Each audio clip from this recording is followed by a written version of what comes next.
પહેલગામ હુમલાને લઈ મોરબીમાં આક્રોશ, રસ્તા પર પાકિસ્તાની ધ્વજ દોરી કરાયો વિરોધ। પહેલગામમાં આતંકી હુમલા બાદ મોરબીમાં સનાળા રોડ પર જાહેર રસ્તા પર પાકિસ્તાની ઝંડો દોરીને વિરોધ વ્યક્ત કરાયો।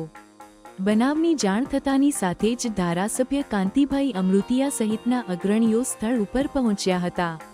પહેલગામમાં આતંકવાદીઓએ ધર્મના આધારે પ્રવાસીઓની હત્યા કર્યાની ઘટનાને લઈને મોરબી શહેરમાં ભારે ઉગ્ર પ્રતિક્રિયા જોવા મળી રહી છે। ગંભીર ઘટનાના વિરોધમાં આજે શહેરમાં મૌન રેલી યોજવામાં આવી હતી અને અનેક વેપારીઓએ પોતાની દુકાનો સજ્જડ બંધ રાખી વિરોધ નોંધાવ્યો હતો।